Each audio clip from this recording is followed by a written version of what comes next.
السلام عليكم، ان شاء الله يا رب هذا الفيديو يلقاكم في الصحه وفي احوال جيده. اليوم غنزين معكم هاد الطورطه التيتيزا الغزاله الفنه. هاد الطورطه في الحقيقه وجه الخير عليا، خدمتها هذه تقريبا اكثر من 4 سنين وديما كتعاود وديما كتعاود. اليوم طلقت فريمون الفيديو وغنزين معكم هاد الطورطه وغنعطيكم نصائح للتزيين، لحقاش التزيين ديال الطورطه كيعطيها واحد القيمه كبيره وكيهز من النيفو تاعها. اللون الذهبي البنات راه هو اللي شفتوه من موراكم اللور. نصائح الطورطه كما شفتوا بيضاء وانا كنخدم بالذهبي. هذا الذهبي بالذات، هذا بالذات اللي كنزين به انا، داير بحال الباطل. عرفتوا الباطل اللي لاصق في شي حد ما كيحيدش، داير بحال الباطل. يعني حاولوا تخدموا بالليغات او لو تخدموا وتغسلوا يديكم. راه كتوليو تخدموا 5 دقائق وتغسلوا، تخدمي وتغسلي، تهزي بياس وتغسلي. يعني لا قصتي به يدك وعاودتي قصتي به شي حاجه بيضاء، كتولي ديك الحاجه بيضاء ماشي ملونه في الذهبي، لا لا لا لا, لا. كتولي اختي مطبعه بالكحل، كيقلب على الكحل. البنات اللي غيقولوا لي باش خلطتيه، كيتخلط بجوج الحوايج، اما بشي منكه اللي كيكون زيتي يعني هكا ديال الزيت، اولا بالكحول الخاص بالاكل، الكحول الطبي اللي كيكون خاص بالاكل. بزاف غيتصدموا يقول لك واه الكحول حرام.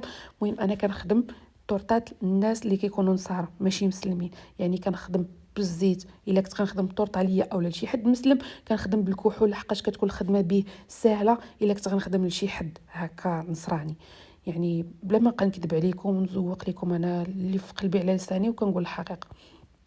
هادو اللي كتشوفوا كنزينهم دابا هادو ورق الارز. الورق نتاع الروز داك اللي كيكون مدور، درت الطبسيل، درت فيه الماء وغطستهم فيه. بالحق هذاك الطبسيل شوفوا كيفاش كتزينوه بالذهبي كيجي فريمون واو. هذاك الطبسيل درت فيه ملمع فضي باش يجيو هكا فضيين هكا ملمعين. كمشتهم وخليتهم حتى نشفوا. كياخذوا البنات الوقت كينشفوا. خداو لي تقريبا جايه اليومين عاد باش فريمون قصاحوا شدوا راسهم. وزينتهم هكا بالجناب بداك الفضي جا فريمون غزال. نصيحه الا خدمتو بداك الذهبي عفوا وخلطتوه بالزيت بشويه، خذوا بانسو يكون فريمون صغير ورقيق، لحقاش الا مشى قطر لكم داك الزيت كيولي هكا خفيف كيقطر ولا كيجلخ وكيطلق. يعني ديروا كميه فريمون صغيره وهزوا في البانسو كميه صغيره. درت هذاك الغيبو من التحت على الطورطه ديالي مغلفه بالغناش ديال الشوكولاط الابيض. فايت عندي في القناه راه دايره لكم قديم، ومغلفه بعجينه السكر، دايره لكم بزاف في الفيديوهات ديال طريقه التغليف بعجينه السكر. حطيت الورد في الاول هكا باش كتشوفي كيفاش غيجي في الاول على حسب. لحقاش تقدري تخدمي نفس الطورطه ولكن ما تقدريش تخدمي نفس الطورطه 100% لبزاف من واحد، على حسب الكبر ديالها. الا خدمتيها صغيره راه غتقادي البوزيسيون تاع الورد على حسب واش طورطه كبيره صغيره، جايه هكا عريضه بالعرض بزاف، جايه عاطيه للطول بزاف. هاد الطورطه تبارك الله كانت فريمون كبيره وصافي. وكتبقاي تقادي شويه بشويه، تزيني بشويه بشويه. كما قلت لكم البنات راه نصيحه مهمه، الطورات اللي كيكونوا مغطيين بالابيض راه واخا كتشوفوني محيده هكا ما دايراش الليغات، راه هكا ندير حاجه وكنغسل يدي، ندير حاجه ونغسل يدي، ندير حاجه ونغسل يدي. لحقاش هذا اللون الذهبي فايت شحال من مره دارها بيا، شحال من مره، شحال من مره. كتحاولوا ديما تحضيو منه اي مره تخدموا هكا بالذهبي ولا تخدموا باللون الاسود. الا كانوا عندكم هكا شي موتيف مزوقين باللون الاسود حاولوا قبل تعرفوا فين تحطوهم وتهزوهم بشويه بلا ما توسخوا. لحقاش الا كنتو خدامين شي كوموند لشي حد ما كتجيش تعطيوها له الحلوه مطبعه. ولكن لا قدر الله هنا راه غتشوفوني غطيح ليا واحد النقطه فوق الطورطه من الفوق ديال اللون الذهبي، وغنحاول عن طريق ديك النقطه نجر ندير خطوطه وحدين اخرين.